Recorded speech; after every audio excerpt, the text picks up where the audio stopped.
একের পর এক ব্লগার হত্যার ঘটনায় অনলাইনে লেখালেখিতে সৃষ্টি হয়েছে অজানা আতঙ্ক। হামলা বা হুমকির প্রভাব পড়ছে তরুণ প্রজন্মের মুক্ত চিন্তায়।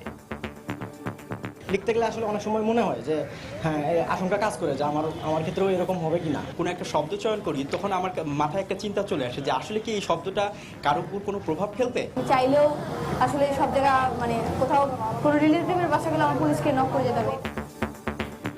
মত প্রকাশের ক্ষেত্র সংকুচিত হওয়ায় পিছিয়ে পড়ছে দেশ, মন্তব্য বিশিষ্টজনদের। এটা ব্যাপক সংখ্যক মানুষের এই শৃঙ্খলিত বোধটা আসছে। একটা সমাজ যদি এরকম আতঙ্কের মধ্যে থাকে তাহলে সেই সমাজে তো সৃজনশীলতা, গণতান্ত্রিক আবহাওয়া, ভাবধারা কিছুই হওয়া সম্ভব না। দেখছিলেন বিশেষ শিরোনাম। রাত 11টার সময় সঙ্গে আছে আমি পারমিতাহীন এবং আমি সৌমিত্র শুভ।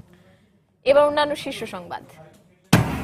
2017 সালের মধ্যে ঘরে ঘরে পৌঁছে দেয়া হবে দ্রুতগতির ইন্টারনেট।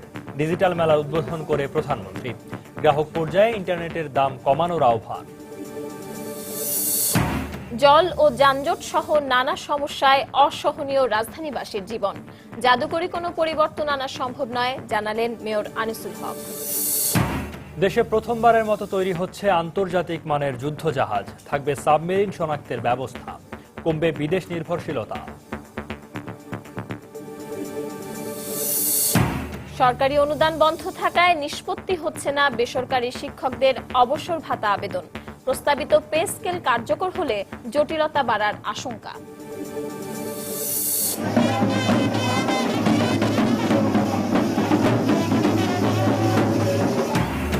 এবং শুভ জন্মাষ্টমী উপলক্ষে রাজধানী সহ দেশের বিভিন্ন স্থানে বর্ণাঢ্য র্যালি। শ্রীকৃষ্ণের জন্মতিথিতে মন্দিরে মন্দিরে পূজা অর্চনা।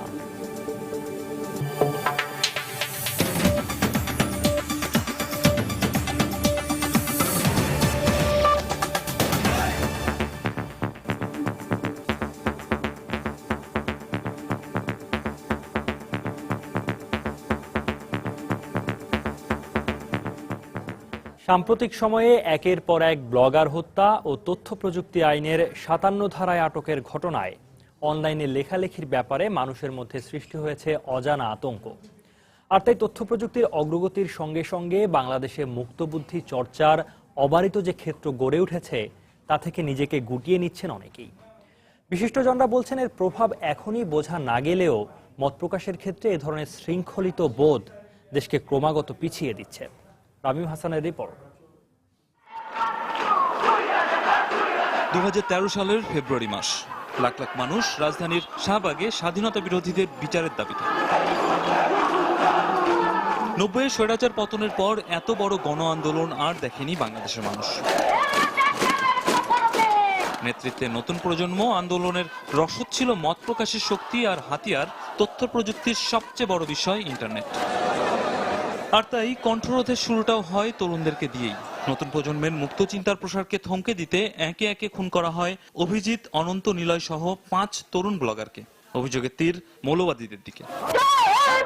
অভিজিৎ, নিলয়দের মতো গণজাগরণের আরেক সক্রিয় কর্মী শাম্মী হক নিয়মিত লেখালেখি করেন ফেসবুক ও ব্লগে। এসব ঘটনার কারণে তিনিও দিন পার করছেন প্রাণনাশের আশঙ্কায়। সম্প্রতি অপরিচিত 2 যুবক এক সন্ধ্যায় দীর্ঘক্ষণ অনুসরণ করে তার গতিবিধি। এরকম এক অনিশ্চয়তার মধ্যে শেষমেশ নিরাপত্তার জন্য থানায় জিডি করতে বাধ্য হয়েছেন তিনি। আগেও একরকম ঘরবন্দি ছিলাম, ভয় লাগতো, কিন্তু এটা ভাবতে পারতাম না যে আমি কোথাও যেতে পারবো না, ইয়ে করতে পারবো না। কিন্তু এখন তো পুরোটাই পুলিশের নিরাপত্তা হাবি যাবে এগুলোর কারণে। এখন আমি চাইলেও আসলে সব জায়গা কোথাও কোনো রিলেটিভের বাসা গেলে আমার পুলিশকে নক করে যেতে হবে। এটা আসলে একটা স্বাধীন নাগরিক হিসেবে, একটা সাধারণ নাগরিকের জীবন এটা হতে পারে না। এটা খুবই অস্বস্তিকর। আর মুক্তমনাদের উপর এসব হামলা ও হুমকির প্রভাবটা সরাসরি পড়ছে তরুণ প্রজন্মের চিন্তাধারার উপর। লিখতে গেলে আসলে অনেক সময় মনে হয় যে হ্যাঁ আশঙ্কা কাজ করে যে আমার ক্ষেত্রেও এরকম হবে কিনা। কোনো একটা শব্দ চয়ন করি তখন আমার মাথায় একটা চিন্তা চলে আসে যে আসলে কি এই শব্দটা কারোর উপর কোনো প্রভাব ফেলবে। বিশ্লেষকরা বলছেন, ব্লগারদের উপর একটি মহলের নিয়মিত হামলার ঘটনা তো রয়েছেই, এর উপর যুক্ত হয়েছে অনলাইনে লেখালেখির কারণে আইসিটি অ্যাক্টের 57 ধারায় আটকের ঘটনা, যা মত প্রকাশের ক্ষেত্রগুলোকে সংকুচিত করে ফেলছে ক্রমাগত। আগে শৃঙ্খলিত বোধটা থাকতো লেখকদের মধ্যে কিংবা রাজনৈতিক নেতাদের মধ্যে। এখনকার একটা ব্যাপার হচ্ছে যেটা ফেসবুকে আসার কারণে এটা ব্যাপক সংখ্যক মানুষের এই শৃঙ্খলিত বোধটা আসছে। একটা সমাজ যদি এরকম আতঙ্কের মধ্যে থাকে তাহলে সেই সমাজে তো সৃজনশীলতা, গণতান্ত্রিক আবহাওয়া, ভাবধারা কিছুই হওয়া সম্ভব না। সব মিলিয়ে বাংলাদেশে মুক্ত চিন্তা চর্চাকারীদের জন্য এক উভয় সংকটময় পরিস্থিতি। এর ফলে ইন্টারনেটের অগ্রগতির মধ্য দিয়ে নতুন প্রজন্মের মধ্যে স্বাধীন চিন্তার যেই চারণভূমি তৈরি হচ্ছিল তা বাধাগ্রস্ত হচ্ছে অনেকখানি।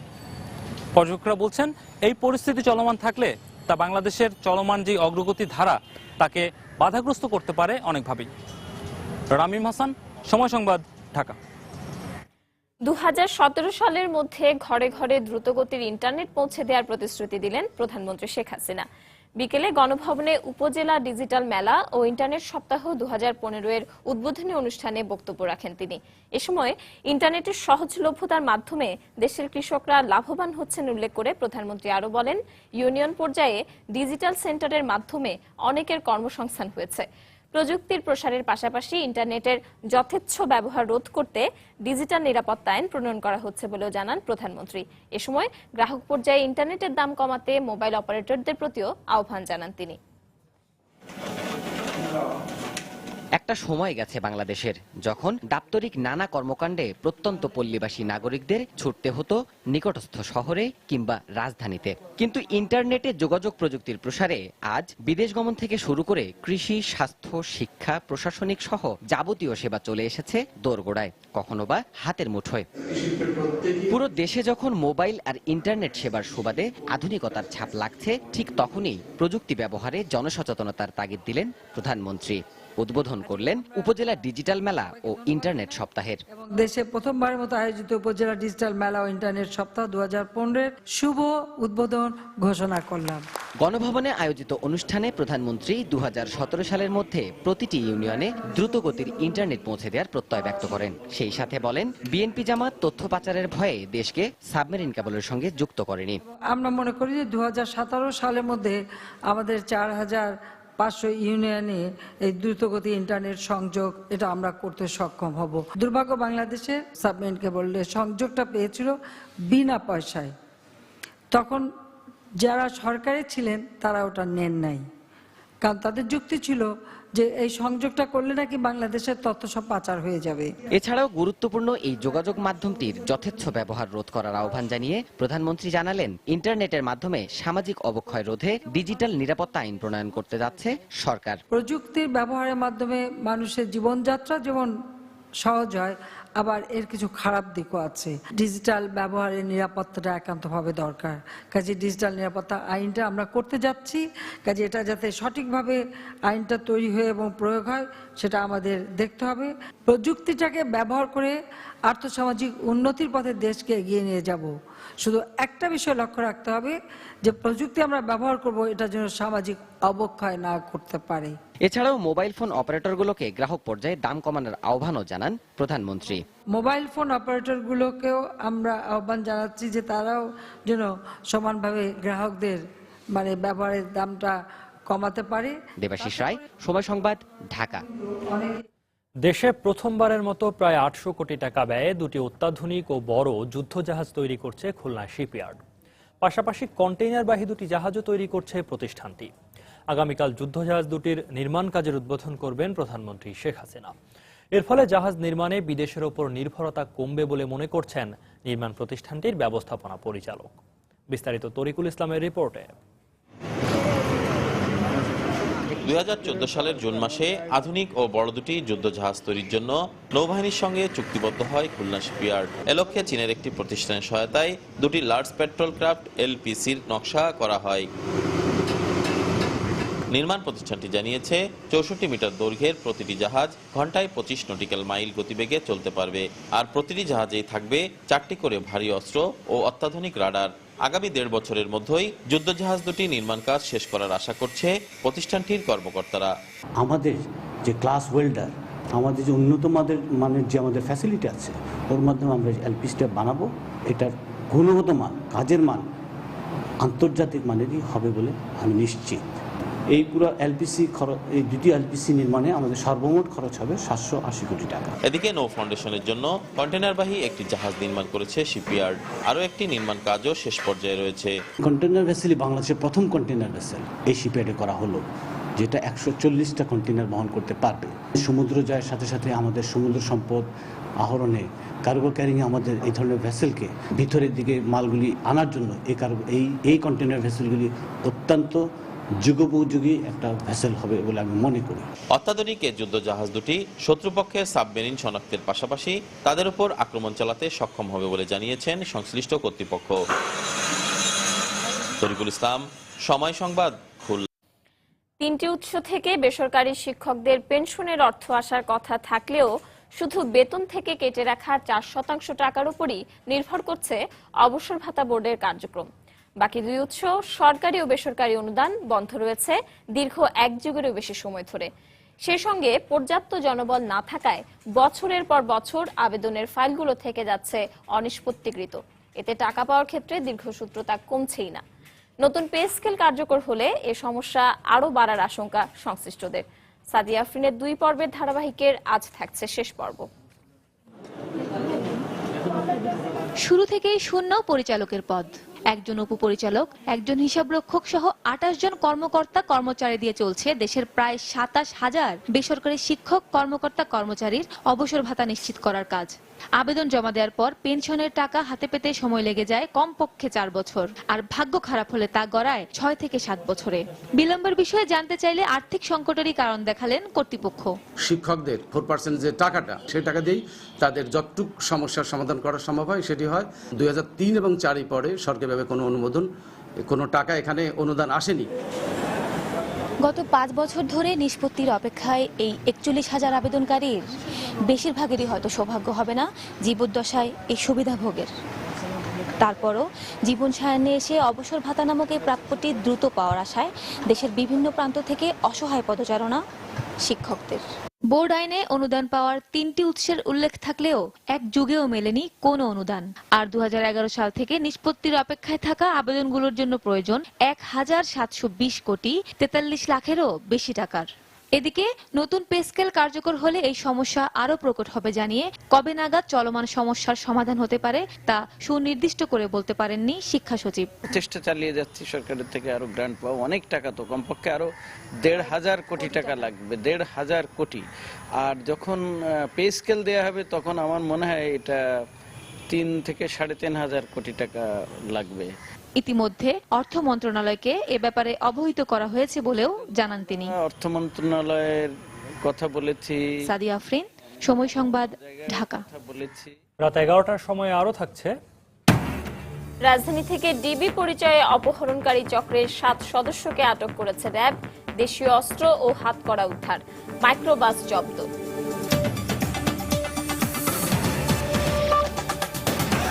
বিএনপি চেয়ারপারসন বেগম খালেদা জিয়ার সাথে সৌজন্য সাক্ষাৎ করেছেন জাপানের রাষ্ট্রদূত মাসাতো ওয়াতানোবে। সন্ধ্যায় রাজধানীর গুলশান কার্যালয়ে বিএনপি চেয়ারপারসন বেগম খালেদা জিয়ার সঙ্গে দেখা করেন জাপানের রাষ্ট্রদূত। বিএনপির দলীয় সূত্রে জানা গেছে, বৈঠকে সমসাময়িক রাজনীতি ও অর্থনীতি সহ বিভিন্ন বিষয়ে কথা বলেছেন বিএনপি চেয়ারপারসন বেগম খালেদা জিয়া ও জাপানের রাষ্ট্রদূত মাসাতো ওয়াতানাবে। দেশব্যাপী মন্দিরে মন্দিরে পূজা অর্চনা, কীর্তন, নামযজ্ঞ ও বর্ণাঢ্য শোভাযাত্রার মধ্য দিয়ে হিন্দু সম্প্রদায়ের আরাধ্য ভগবান শ্রীকৃষ্ণের আবির্ভাব তিথি শুভ জন্মাষ্টমী উদযাপন করা হয়। এ উপলক্ষে রাজধানীর ঢাকেশ্বরী মন্দির সহ বিভিন্ন মন্দিরে দিনভর নানা অনুষ্ঠানের আয়োজন করা হয়। হাজারো ভক্ত মিলিত হন পূজা অর্চনা ও প্রার্থনায়। বিকেলে ঢাকেশ্বরী মন্দির প্রাঙ্গণ থেকে বের হয় ঐতিহাসিক বর্ণাঢ্য শোভাযাত্রা। জনপ্রশাসন মন্ত্রী সৈয়দ আশরাফুল ইসলাম ও ঢাকা দক্ষিণ সিটি কর্পোরেশনের মেয়র সাইদ খোকন প্রদীপ জ্বালিয়ে শোভাযাত্রার উদ্বোধন করেন। শোভাযাত্রাটি দোয়েল চত্বর, জাতীয় প্রেস ক্লাব, গুলিস্তান হয়ে সদরঘাটের বাহাদুর শাহ পার্কে গিয়ে শেষ হয়। শোভাযাত্রায় রাজধানীর বিভিন্ন এলাকা থেকে হাজার হাজার নারী পুরুষ নানা সাজে সজ্জিত হয়ে অংশ নেন। সনাতন ধর্মাবলম্বীদের মতে পৃথিবীতে দুষ্টের দমনের পাশাপাশি সত্য, ন্যায় আর সজ্জনদের রক্ষায় প্রায় 5,000 বছর আগে ভগবান শ্রীকৃষ্ণ এমন এক অষ্টমী তিথিতে পৃথিবীতে আবির্ভূত হয়েছিলেন। এই আবির্ভাব তিথিকে ভক্তরা প্রতি বছর শুভ জন্মাষ্টমী হিসেবে পালন করে থাকেন।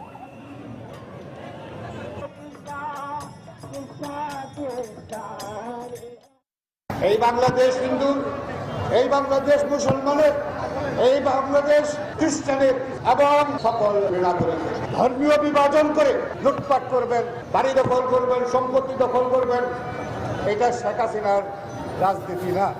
ব্যবসা বাণিজ্য দখল করেছে।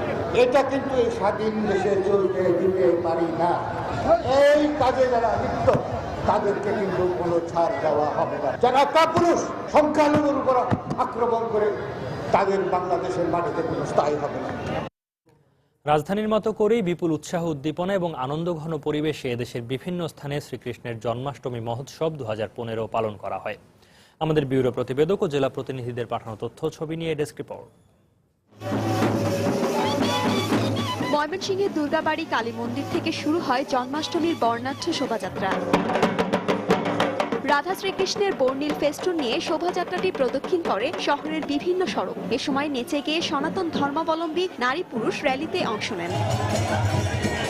ব্রাহ্মণবাড়িয়ায় পূজা উদযাপন পরিষদের উদ্যোগে শহরের কেন্দ্রীয় মন্দির আনন্দময়ী কালীবাড়ি প্রাঙ্গণ থেকে একটি বর্ণাঢ্য র্যালি বের করা হয়। বিভিন্ন সড়ক ঘুরে র্যালিটি আবারও কালীবাড়ি মন্দিরে গিয়ে শেষ হয়।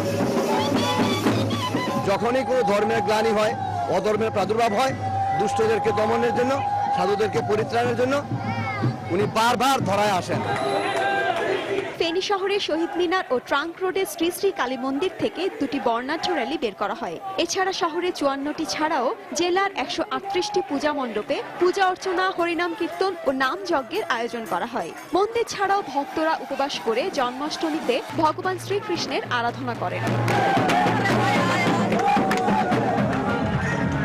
সিলেটে জন্মাষ্টমী উদযাপন পরিষদের উদ্যোগে মির্জাজাঙ্গাল পয়েন্ট থেকে একটি শোভাযাত্রা বের করা হয়। এতে নারী পুরুষ সহ বিভিন্ন বয়সের সনাতন ধর্মাবলম্বীরা অংশ নেন। সকল ধর্মের মানুষ যাতে এই দেশে এবং বিশ্বে বসবাস করতে পারে এবং সবাই যেন শান্তিতে বিরাজ করতে পারে, ভগবান শ্রীকৃষ্ণ সেটাই আমাদেরকে শিক্ষা দিয়েছেন। ঈশ্বরের নামে আমাদের যে মনোবাসনা সব যেন ঈশ্বরে পূর্ণ করে। জন্মাষ্টমী উপলক্ষে চট্টগ্রামের আন্দরকিল্লা চত্বর থেকে ঐতিহ্যবাহী বর্ণাঢ্য শোভাযাত্রা বের করা হয়। র্যালি শুরুতেই শান্তির পায়রা উড়িয়ে কয়েকশো ট্রাক ও লরি নিয়ে লক্ষাধিক সনাতন ধর্মাবলম্বী এই শোভাযাত্রায় অংশ নেন। এদিকে জন্মাষ্টমী উপলক্ষে নগরের জেএমসএন হলে 3 দিনব্যাপী অনুষ্ঠানমালার আয়োজন করেছে জন্মাষ্টমী উদযাপন পরিষদ। ইসমাত জাহান, সময় সংবাদ। জন্মাষ্টমী উপলক্ষে সনাতন ধর্মাবলম্বী নেতাদের সঙ্গে শুভেচ্ছা বিনিময় করেছেন রাষ্ট্রপতি মোহাম্মদ আব্দুল হামিদ। সকালে বঙ্গভবনে ঢাকা মহানগর সার্বজনীন পূজা কমিটির সভাপতি JL ভৌমিক সহ বেশ কয়েকটি হিন্দু সংগঠনের নেতারা রাষ্ট্রপতির সঙ্গে শুভেচ্ছা বিনিময়ে অংশ নেন। এ সময় প্রধান বিচারপতি SK সিনহা ও বাংলাদেশে নিযুক্ত ভারতের হাইকমিশনার পঙ্কজ শরণ উপস্থিত ছিলেন। শুভেচ্ছা বিনিময় শেষে শ্রীকৃষ্ণের ভাবধারা ও আদর্শকে ধারণ করে সমাজে সৌহার্দ্যপূর্ণ সম্পর্ক আরো সুদৃঢ় করার আহ্বান জানান রাষ্ট্রপতি। বিশ্ববিদ্যালয়ের ছাত্র শিক্ষক সম্পর্কের অবনতির ঘটনাকে দুঃখজনক উল্লেখ করে বাণিজ্যমন্ত্রী তোফায়েল আহমেদ বলেছেন, শিক্ষক রাজনীতির কারণেই এমন পরিস্থিতি সৃষ্টি হয়েছে। সকালে ঢাকা বিশ্ববিদ্যালয়ে একটি গবেষণার সার সংক্ষেপের মোড়ক উন্মোচন অনুষ্ঠানে বাণিজ্যমন্ত্রী আরো বলেন, আগে যোগ্যরাই শিক্ষক হিসেবে নিয়োগ পেতেন, বর্তমানে শিক্ষক রাজনীতির কারণে এই সুযোগ সংকুচিত হয়ে পড়েছে। সবচেয়ে বড় ছিল শিক্ষক ছাত্র সম্পর্ক। আমি আপনাদের কাছে ক্ষমা চেয়ে বলি, সেই দিনটি হারিয়ে গেছে। তারা আমার এই স্যারেরা কোনোদিন রাজনীতি করতো না। আর তখন বিশ্ববিদ্যালয়ে নীল দল, সাদা দল এগুলো ছিল না। পলিটিক্স যখন শুরু হয়েছে বিশ্ববিদ্যালয়ে, তখন ফার্স্ট ক্লাস না পাওয়া টিচারও টিচার হয়েছে। কিন্তু আগে তদবির করে শিক্ষক হওয়া এ তো কোনো চিন্তার মধ্যেই ছিল না। বিএনপির স্থায়ী কমিটির সদস্য লেফটেন্যান্ট জেনারেল অবসরপ্রাপ্ত মাহবুবুর রহমান বলেছেন, জনপ্রিয়তা নেই বলেই নির্বাচন দিতে ভয় পাচ্ছে সরকার। সকালে নারায়ণগঞ্জ মহানগর বিএনপির পক্ষ থেকে জিয়াউর রহমানের সমাধিতে ফুল দিয়ে শ্রদ্ধা জানানোর পর তিনি এই কথা বলেন। এ সময় তিনি বলেন, দেশে গণতন্ত্র ফিরিয়ে আনতে জনগণকে সঙ্গে নিয়ে বিএনপি বৃহৎ আন্দোলন গড়ে তুলবে। নির্বাচন তো গণতন্ত্রের একটা অত্যন্ত গুরুত্বপূর্ণ একটা অধ্যায়। নির্বাচন হতেই হবে এবং সেই নির্বাচন নিশ্চয়ই অবাধ, সুষ্ঠু, নিরপেক্ষ হতে হবে। 5ই জানুয়ারির নির্বাচন অত্যন্ত প্রশ্নবিদ্ধ, এটা কোনোভাবেই স্বতঃসিদ্ধ হয়নি। আমাদের যে মুক্তিযুদ্ধ, তার মূল কথা ছিল গণতন্ত্র, সে গণতন্ত্রকে পুনরুদ্ধার করতে হবে। আমি মনে করি সার্বিকভাবে নিশ্চয়ই আজকে সরকার জনপ্রিয় সরকার নয়। যদি তাই হতো তাহলে সরকারই এগিয়ে আসতো, এখন ইলেকশন করো, তাছাড়া এগিয়ে আসতেছে না। এগুলো বাস্তবতা, আমি মনে করি এগুলো যৌক্তিক বটে। রাজধানীর এয়ারপোর্ট এলাকা থেকে ডিবি পরিচয়ে অপহরণের সঙ্গে জড়িত অভিযোগে এক নারী সহ 7 জনকে আটক করেছে র্যাব। র্যাব জানায়, আটককৃতরা দীর্ঘদিন ধরে নিজেদের ডিবি পরিচয় দিয়ে মানুষজনকে তুলে নিত। পরে গাড়িতে করে বিভিন্ন সড়কে টহল দেওয়ার নাম করে অপহৃত ব্যক্তির স্বজনদের সঙ্গে ফোনে যোগাযোগ করে দাবি করত মুক্তিপণ। টাকা আদায় হয়ে গেলে নির্জন কোনো স্থানে তাদের ফেলে দিয়ে পালিয়ে যেত। এদের কাছ থেকে অপহরণের কাজে ব্যবহৃত মাইক্রোবাস, আগ্নেয়াস্ত্র, মোবাইল ফোন, মলম, হাতকড়া ও 50,000 টাকা উদ্ধার করা হয়। আমরা যে কয়েকটি ঘটনা শুনেছি তাদের কাছ থেকে, তারা সব জায়গায় ডিবি পরিচয় দিয়েই তারা এই অপহরণগুলো করত। রাস্তা থেকে কাউকে হঠাৎ করে ভয় দেখিয়ে, হাতকড়া এবং লাঠি দিয়ে ভয় দেখিয়ে তারা তুলে নিত, তুলে নিয়ে তাকে অপহরণ করতো এবং তার পরিবারের কাছে মুক্তিপণ দাবি করত। আমি বলবো, সাধারণ মানুষ অবশ্যই কখনো কোনো পরিচয় নিশ্চিত না হয়ে কারো কাছে নথি স্বীকার করবে না। তার পরিচয় নিশ্চিত হয়েই তার সাথে যাবে। এবং আপনি যদি কোনো অপরাধ না করে থাকেন, আপনাকে কেউ যদি রাস্তায় অপহরণ করে, আপনার উচিত ইনস্ট্যান্ট সাথেই আপনার এর জন্য প্রতিবাদ করা। রাজধানীর উত্তরখানে বাক প্রতিবন্ধী এক তরুণীকে ধর্ষণের অভিযোগ উঠেছে। এ ঘটনায় অভিযুক্ত একজনকে আটক করা হয়েছে।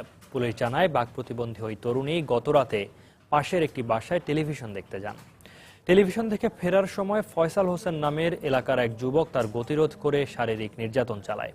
এই ঘটনায় আজ সকালে তরুণীর পরিবার উত্তরখান থানায় অভিযোগ করলে পুলিশ ফয়সালকে গ্রেফতার করে। নির্যাতিতা ওই তরুণীকে ঢাকা মেডিকেল কলেজ হাসপাতালে ভর্তি করা হয়েছে।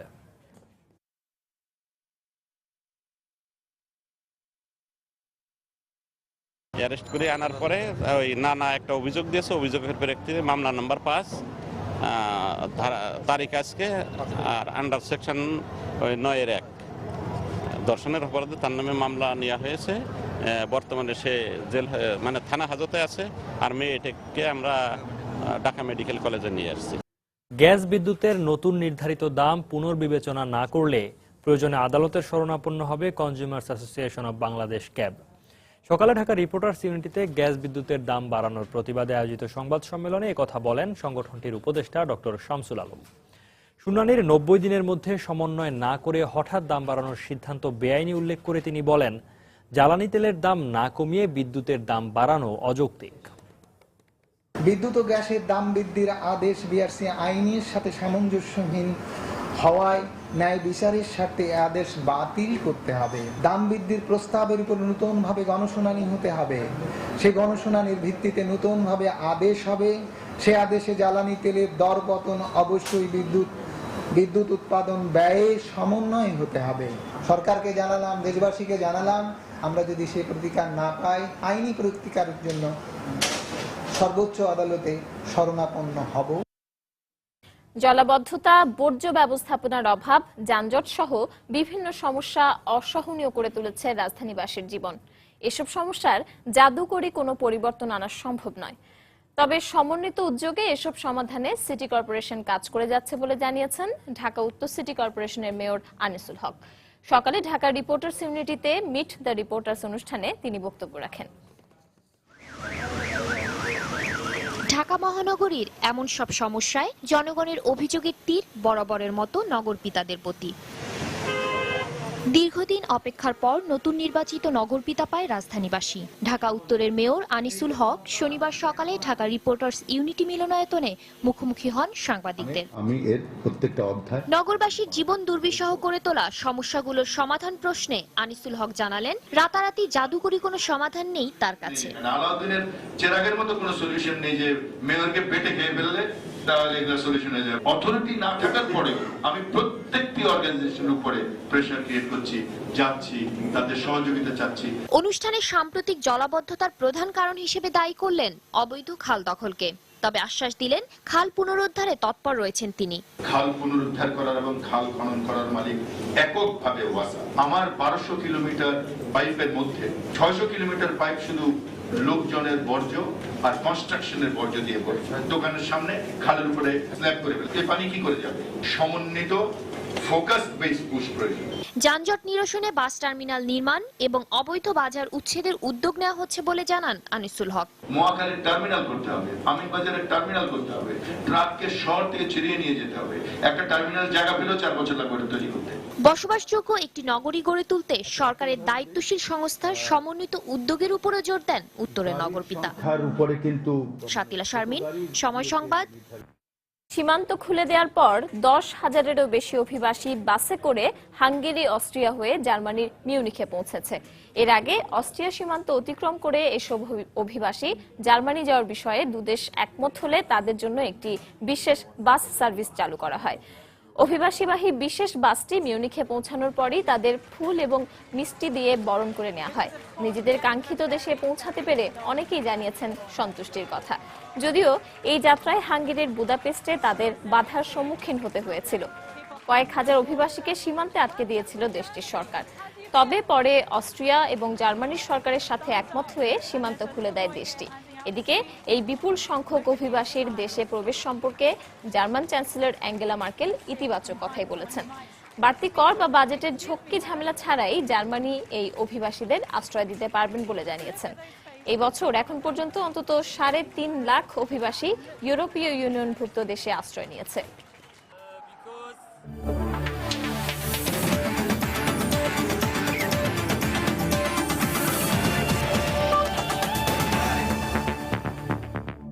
আইসিসি আন্তর্জাতিক শারীরিক প্রতিবন্ধী ক্রিকেট টুর্নামেন্টের খবর।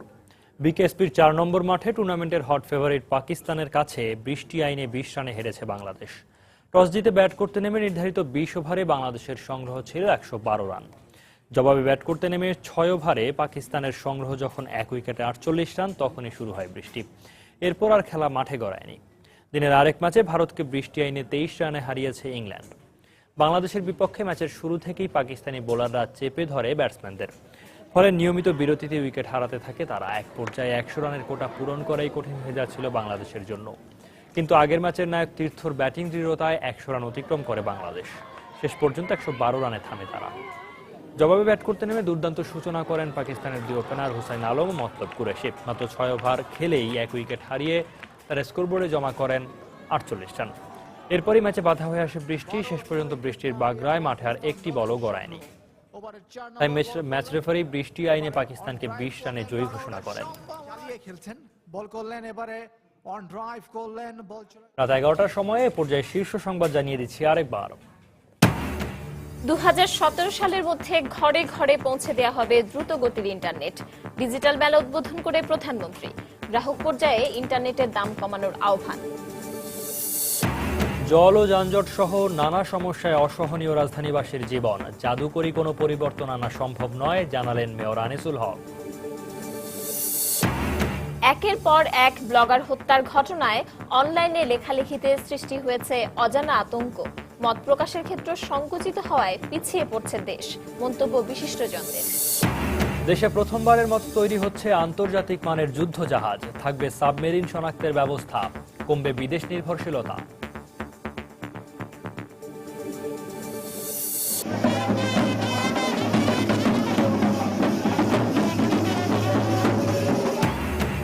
এবং শুভ জন্মাষ্টমী উপলক্ষে রাজধানী সহ দেশের বিভিন্ন স্থানে বর্ণাঢ্য র্যালি। শ্রীকৃষ্ণের জন্মতিথিতে মন্দিরে মন্দিরে পূজা অর্চনা। এই ছিল রাত 11টার সময়। যে কোনো খবর পেতে ভিজিট করুন সময়নিউজ.tv আর সঙ্গে থাকুন সময়ে।